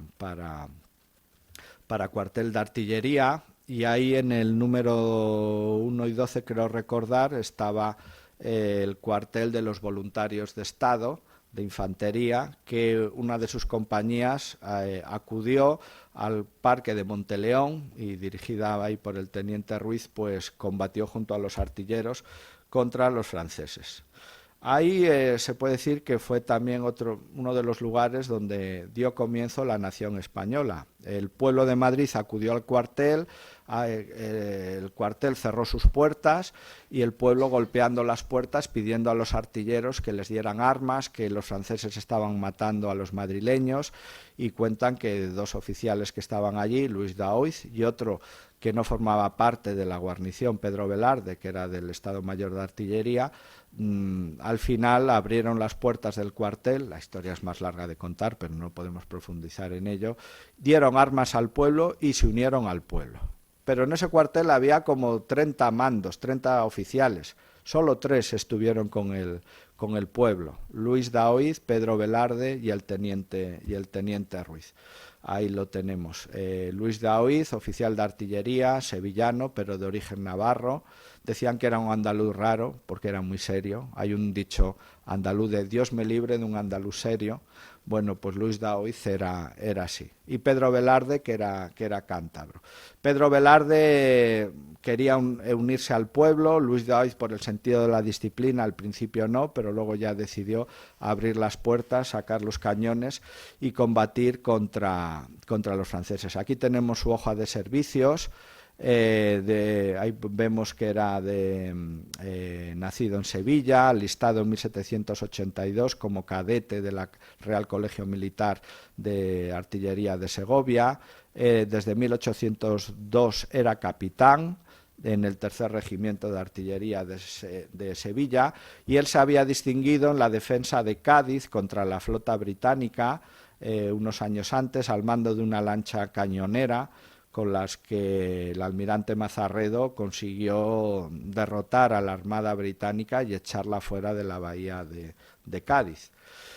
En estos combates de Monteleón cuentan que otra persona que animó al pueblo a combatir fue Andrés Rovira, que había actuado como corsario español en el Caribe y había venido a España por unos temas judiciales que tenía que reclamar a la Hacienda Real por sus presas, y él allí se armó y animó al pueblo de las calles alrededor del Parque de Monteleón a combatir, Andrés Rovira. Y al lado del Parque Monteleón estaba el Regimiento de Voluntarios de Estado, al mando de Esteban Giraldez y Sanz Merino, marqués de Casapalacio. Ahí lo tenemos, pero miren lo que lleva colgado del cuello, es la berenjena, ¿no? La orden de José Bonaparte. Podríamos decir que en todos los sitios hay garbanzos negros. El que sea afrancesado dirá que no, que cumplió su deber. Casapalacio ordenó a sus tropas acuartelarse y que nadie se uniera al pueblo. Es más, luego él se hizo afrancesado y reconoció a José Bonaparte. Pero cuentan que Pedro Velarde fue al cuartel y le pidió al coronel, a Casapalacio, que le diera una compañía para reforzar el parque de Monteleón, con la promesa de que era para defender el parque del pueblo, no para unirse al pueblo. Y Casapalacio se lo dio. En realidad, en aquella época, como se ha sabido en los últimos años, el uniforme de los voluntarios de Estado, de los que vienen voluntarios de Madrid, era el antiguo uniforme, no el rojo y blanco, sino este con la divisa antigua de 1805, creo recordar. Con este uniforme combatieron los voluntarios de Estado junto a los artilleros y el pueblo de Madrid en Monteleón, dirigidos por el teniente Jacinto Ruiz. Esto era cómo se organizaba un regimiento español de infantería, 3 batallones. Bueno, pues una de estas compañías fue la que acudió a Monteleón. Allí se unió a los artilleros y al pueblo de Madrid, sacaron las piezas a la calle y allí aguantaron pues todo lo que pudieron los ataques de las columnas francesas hasta que al final sucumbieron. Es fama que allí una mujer, Clara del Rey, una mujer de estas de armas tomar, salió a la calle con sus hijos, sus 3 hijos y su esposo Manuel, y murió defendiendo también la puerta de Monteleón. Y también murió allí pues Manuela Malasaña, y nos habla ahí de otro mozo, Francisco de Labra, ciego, un mozo de cocina del Hospital General. Murieron allí junto a los soldados españoles de artilleros e infantes. Hubo franceses aquí en aquellos hechos, el barón de Boulard, que cuenta en sus memorias todos los sucesos del 2 de mayo, y el conde de Montolón. El conde de Montolón era un joven oficial francés, pero es famoso porque fue uno de los 5 que acompañó a Napoleón a Santa Elena. Estuvo con él hasta que murió. Cuentan que era un hombre muy oportunista, de militar tenía poco, era un militar cortesano, pero él estuvo aquí el 2 de mayo en Madrid, el famoso conde de Montolón. Para mí el mejor cuadro que representa los sucesos de Monteleón, del 2 de mayo, la muerte de Daoiz y de Velarde ante los ataques de las tropas francesas con el pueblo de Madrid. Y se cuenta también que, bueno, en la investigación, que cuando escribí el libro del 2 de mayo, El grito de una nación, pues buscando todas las hojas de servicio de oficiales del Estado, del regimiento de voluntarios del Estado que habían estado en Madrid en aquellos días, apareció Julián Romero. Ese es un retrato de un joven subteniente español de la época. Bueno, pues este Julián Romero, que era sargento mayor de los voluntarios del Estado, cuentan que, desobedeciendo a su coronel, llevó en un saco a escondidas cartuchos para dárselo a la compañía que marchó a Monteleón, porque el gobierno español tenía tanto miedo de que el ejército se uniera al pueblo si había un motín contra los franceses, que había ordenado quitarle las municiones a las tropas españolas en Madrid. Dice, bueno, pues yo en un saco de pan, de las raciones de pan, llevé cartuchos a esta compañía que fue a Monteleón, y gracias a eso tuvieron municiones para combatir contra los franceses. Los franceses toman Monteleón. Allí murió el joven cadete de voluntarios del Estado, Juan Vázquez Afán de Rivera, que tenía de 12 a 13 años. En aquella época los cadetes se alistaban muy jovencitos y muchos se formaban en las escuelas de los regimientos. Pues apenas un niño, allí murió junto a Daoiz y Velarde. En medio de estos combates terribles, pues muchos eclesiásticos pues hicieron su función y ayudaron, salvaron la vida incluso a muchos soldados franceses aislados por las calles, o los atendieron, como Fray Juan Pérez, médico y cirujano del Hospital de San Juan de Dios, que ayudó a los heridos de los dos bandos. Y cuentan también, eso lo relata muy bien Francisco Vela Santiago, aquí presente, que hubo un regimiento de los 2 de caballería que había en Madrid, el regimiento de Dragones del Rey, que quiso salir a la calle. Ya estaban montados en el patio del cuartel para salir a las calles a ver qué pasaba, y seguramente se hubieran liado a tiros con los franceses, hasta que cuentan que llegó corriendo el coronel del regimiento, se puso delante de la puerta, dijo: de aquí no sale nadie, porque yo soy responsable de las órdenes recibidas desde el gobierno, que las tropas están acuarteladas. Y por eso la caballería no participó en los sucesos del 2 de mayo. Por eso está la estatua están todos los Daoiz y Velarde, Daoiz y Velarde, Daoiz y Velarde, los artilleros, el teniente Ruiz, el teniente Ruiz, el teniente Ruiz, los infantes. Pero los pobres de caballería no pudieron participar en el nacimiento de España como nación en los sucesos del 2 de mayo. Se lo impidió su coronel. Alguno combatió por su cuenta. Vemos aquí la Puerta del Sol en aquella época, con esta iglesia que estaba al fondo, con su fuente. Y aquí, pues nada, hubo también sucesos de esto. Se cuenta también que en la calle de Carretas, varios niños, 11 niños madrileños, cogieron piedras y la emprendieron a pedradas contra los dragones de la Guardia Imperial, algo que también se puede recrear para otro año. Entonces, No sé qué va a decir el ayuntamiento. violencia infantil. Bueno, los niños y más, menudo eran los niños y menudos los chavales de Madrid. Ellos, si tenían que defender a Fernando VII, lo hicieron también.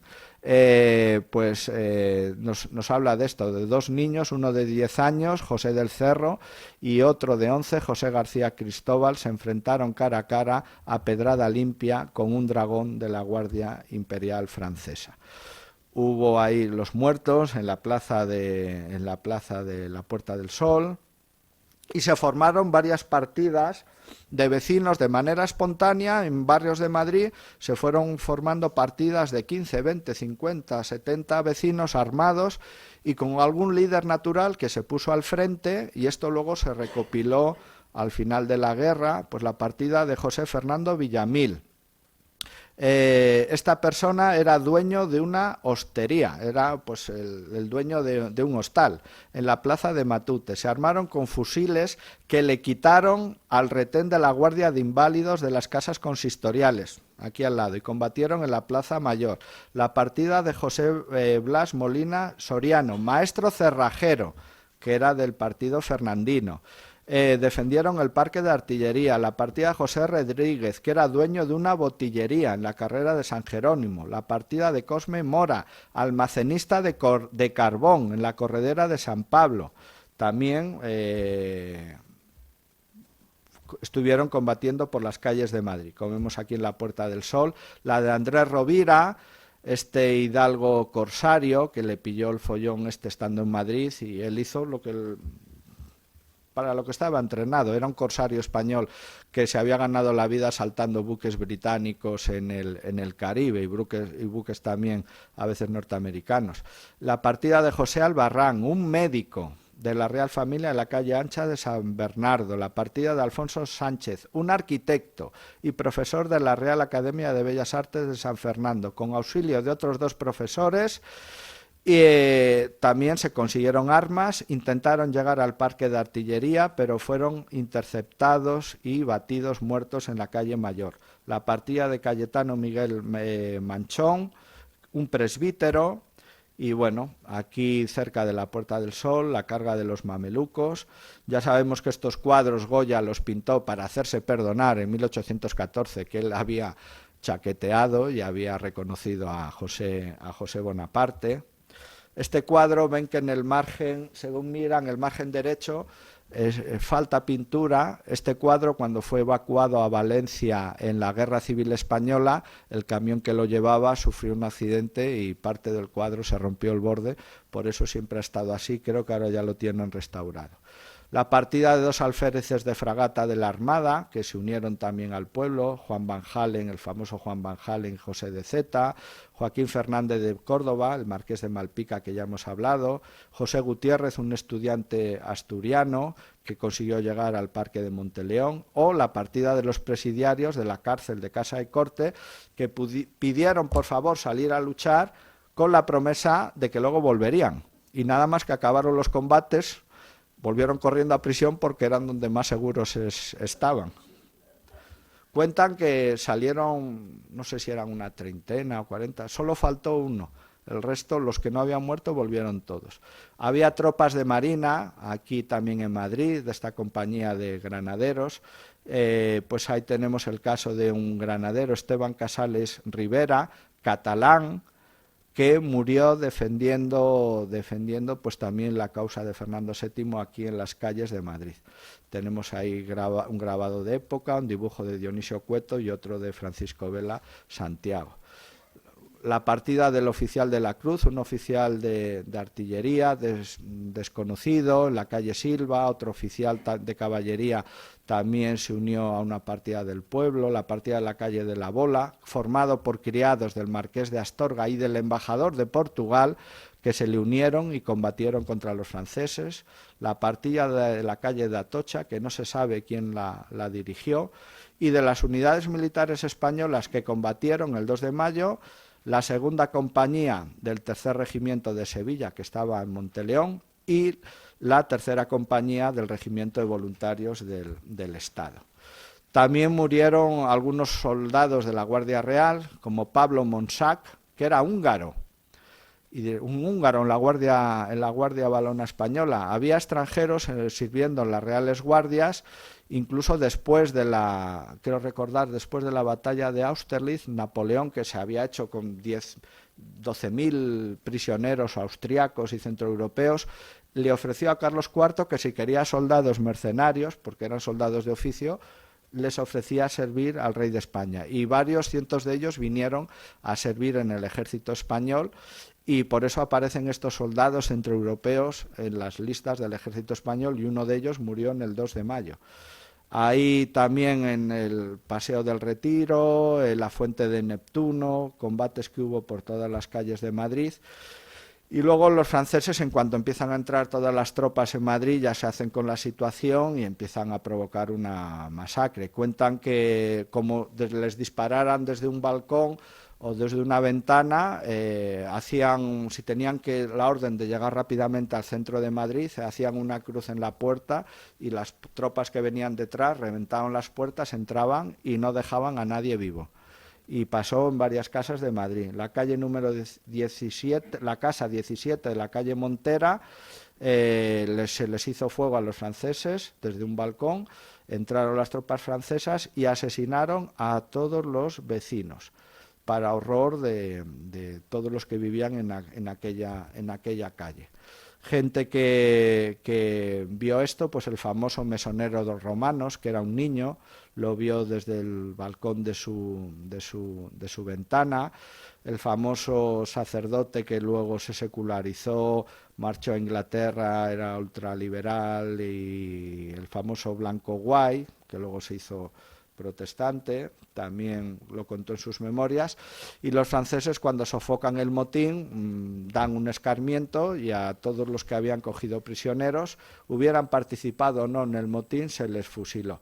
Los famosos fusilamientos de la cuesta de Príncipe Pío en la noche del 2 al 3 de mayo, pensando que con este escarmiento los españoles se iban a acoquinar, pero como precisamente dijo el embajador francés, a los españoles no se les asusta con escarmientos porque eso les causa todavía más ira, más rabia, y esto va a ser echar gasolina al fuego, ¿no? Goya, ahí lo tenemos, luego pues representó todo esto en sus famosos grabados, pero bueno, cuando llegó el momento él aceptó al nuevo rey, él era pintor real, y aceptó a José Bonaparte. De lo poco inteligente que conozco yo, que dijo Fernando VII en su vida al acabar la guerra, fue que cuando regresó, dijo de Goya, dijo, bueno, a Goya lo tenía que mandar fusilar por traidor, pero pinta también que le voy a perdonar la vida. Entonces, por eso, pero a cambio, Goya pintó la carga de los mamelucos y los fusilamientos del 3 de mayo para hacerse olvidar ese desliz, ¿no? Aquí tenemos también esta pintura romántica de los madrileños enterrando a sus muertos en esa madrugada, ahí en las afueras de Madrid.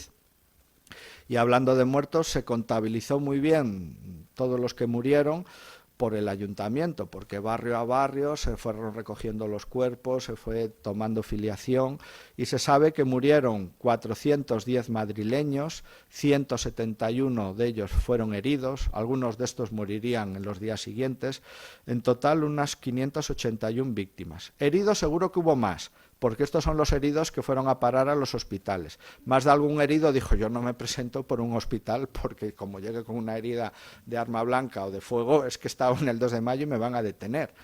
Entre ellos murieron 57 mujeres, 57 madrileñas, y 22 más fueron heridas. Murieron 13 niños madrileños en los combates y 2 heridos. Murieron 40 militares españoles, artilleros e infantes en Monteleón y por las calles de Madrid, otros 28 heridos, y algunos de estos luego los franceses los fusilaron. Murieron 3 eclesiásticos y 6 más heridos. Personas sin oficio declarado y con título de don, es decir, que eran hidalgos, 22 muertos y 11 heridos. Y personas sin oficio declarado y plebeyos, 75 muertos y 25 heridos. De los franceses, según las cifras oficiales francesas, que siempre tendían a ocultar sus pérdidas, es muy famoso que se cuenta que un refrán francés de la época, que mentías más que el Moniteur, que era el periódico oficial del Imperio francés, pues se habla de 39 muertos, 3 de ellos oficiales, y 177 heridos. Y de todos estos muertos y heridos, solamente la Guardia Imperial francesa, que entró aquí en Madrid, como los mamelucos, tuvieron 11 muertos y 91 heridos. La Guardia Imperial, que estuvo aquí en Madrid, nunca se olvidó del 2 de mayo de Madrid. Y rápidamente, cuando estos sucesos se conocen, la gente que huyó de Madrid, pues empezó a transmitir lo que estaba pasando en Madrid. Ya sabemos que en Móstoles, pues uno de los alcaldes con el secretario y el escribano pues hizo ese famoso bando, dando a conocer a donde llegara el bando pues a lo que estaba pasando en Madrid y llamando a armarse contra los franceses. Hace años apareció una copia del bando en un pueblecito de Huelva junto a la frontera con Portugal, apareció allí porque había ido llegando en posta en los días siguientes y hasta allí llegó la copia del bando del alcalde de Móstoles. Este es un grabado británico de un correo español a caballo de la época, ahí lleva el sombrero atado con un pañuelo.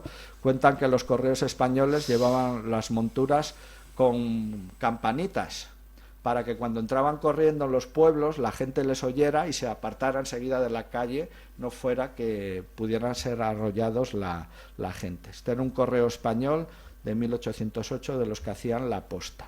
Y rápidamente todo lo que pasó en Madrid se empezaron a hacer los famosos carteles de ciegos, durante la guerra, después de la guerra, pues hasta durante todo el siglo XIX.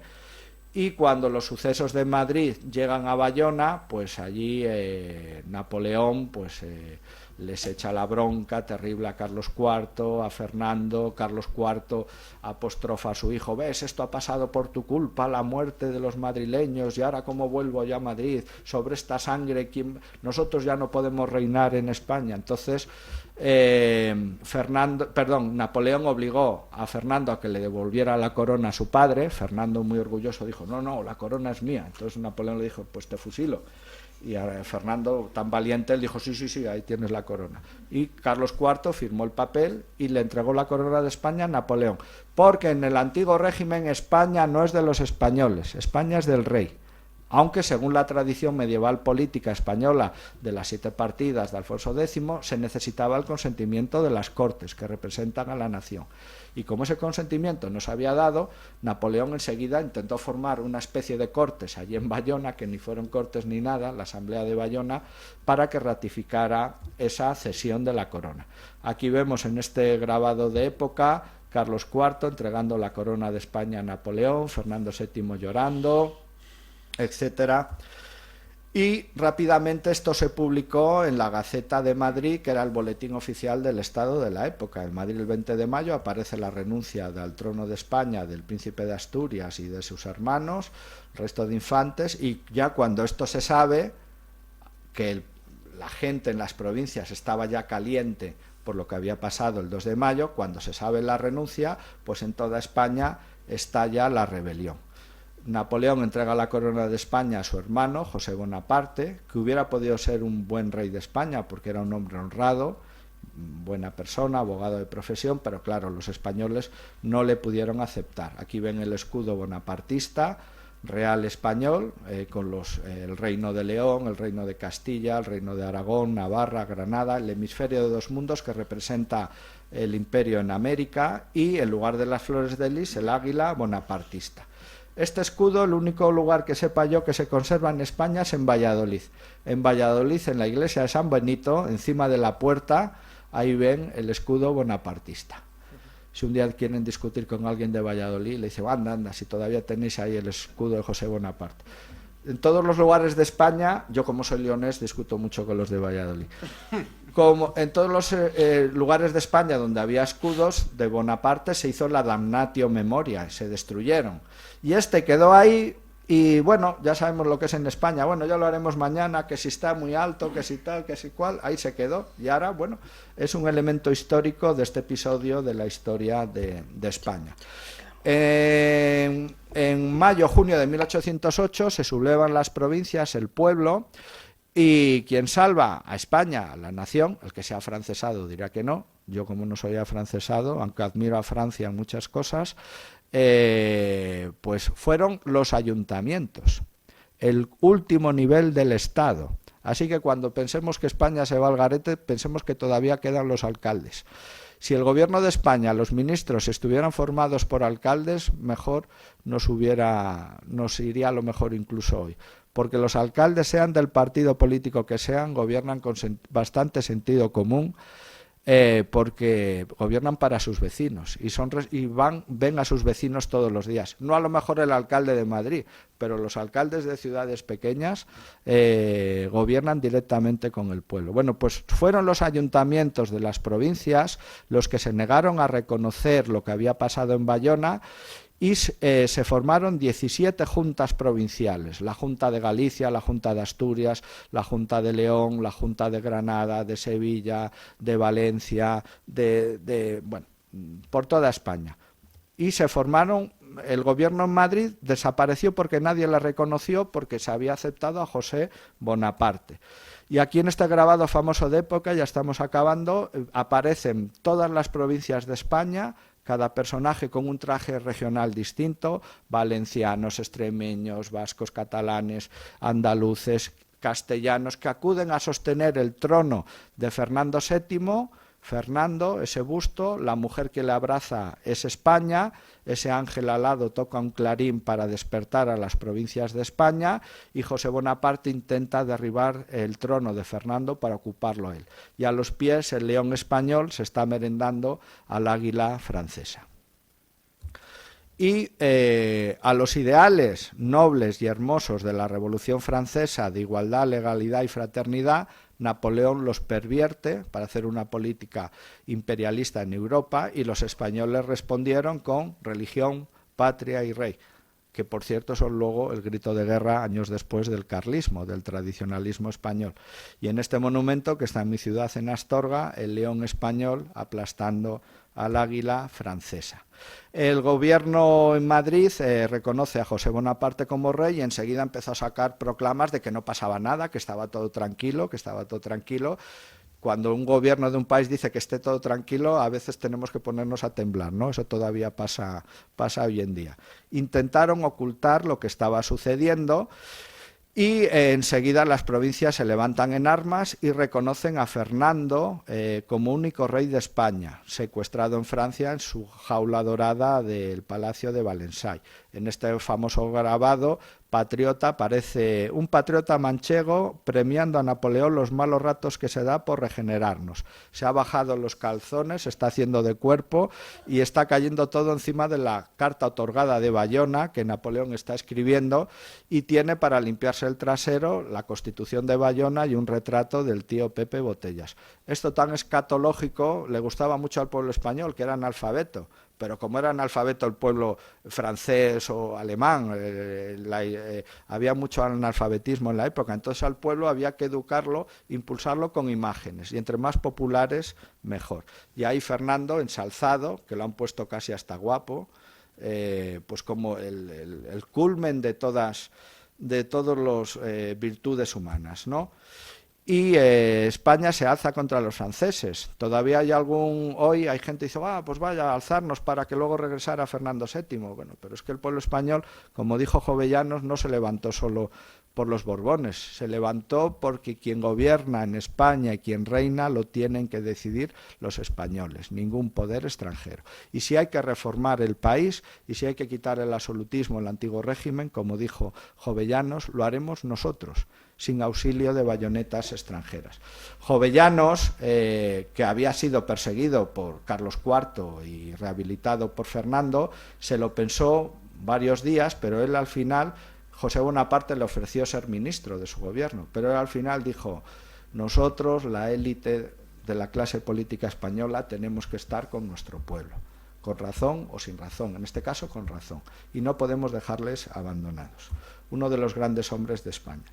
Y el embajador francés, al acabar la guerra, que estuvo aquí en España, Louis-Philippe de Ségur, dijo esta reflexión sobre la guerra de independencia, cuando Francia al final fue derrotada.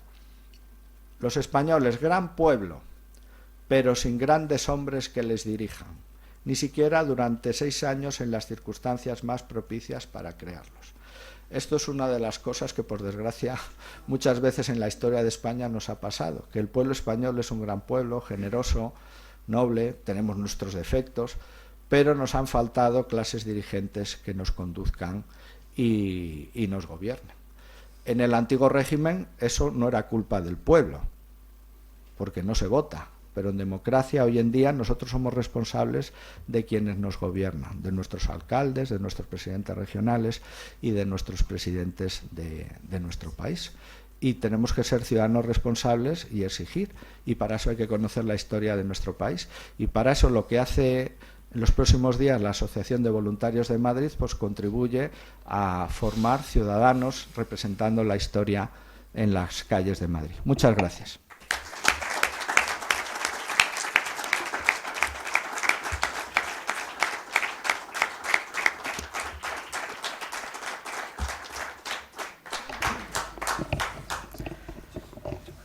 Con referencia a esto último, creo que la cosa se va mucho más atrás, cuando leemos lo de a qué buen vasallo si hubiera buen señor.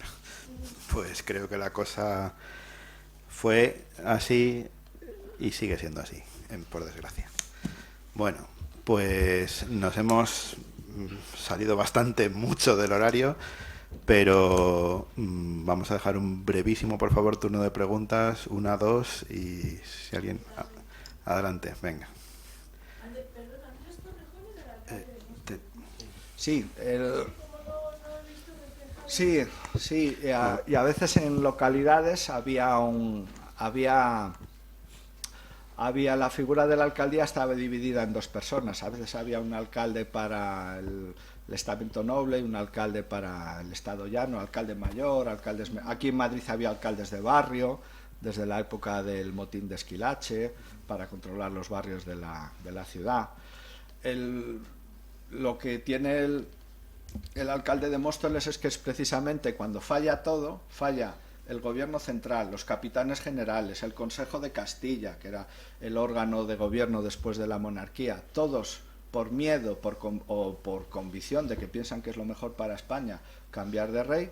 Cuando todos fallan, los únicos que se levantan y alzan la voz y escuchan lo que dice el pueblo, que el pueblo no quiere que se les humille, fueron los alcaldes. Los que salvaron, yo como soy patriota y liberal, pues considero que los que salvaron a España en 1808 fueron los ayuntamientos, porque todo el resto de órganos del Estado fallaron.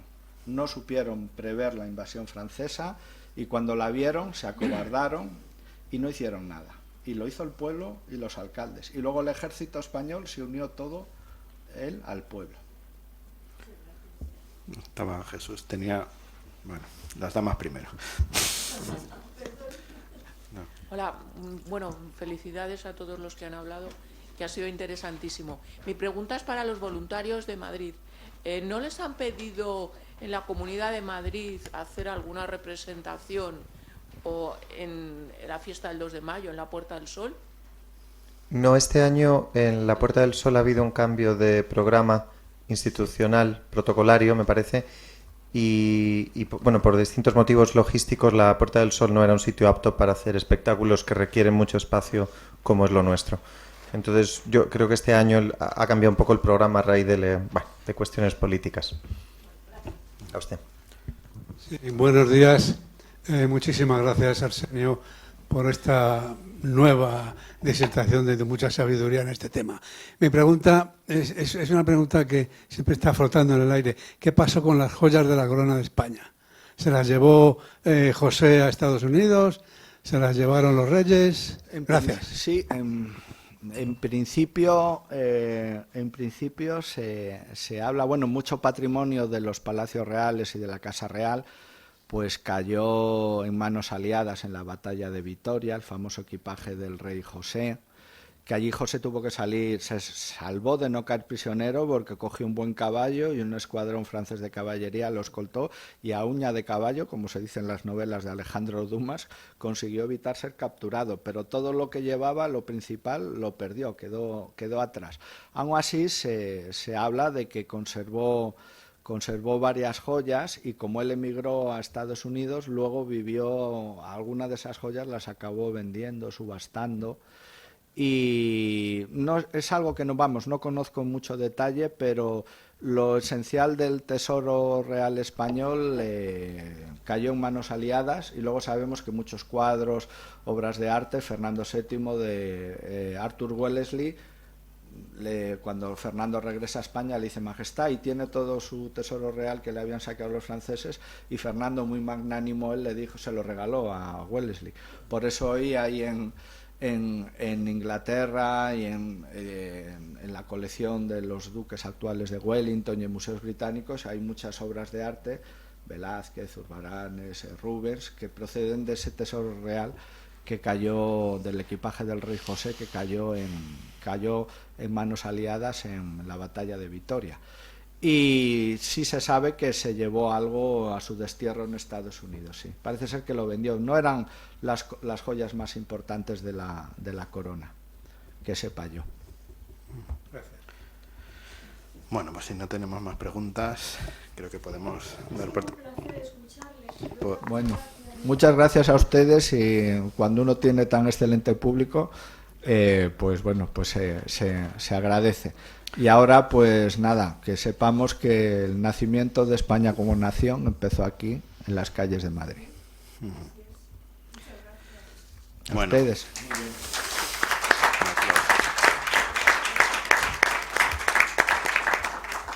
Pues lo dicho, nosotros seguiremos apoyando a los voluntarios y a todos los que siguen defendiendo a España.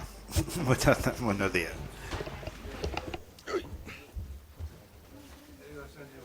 Bueno, Jesús, muchas gracias.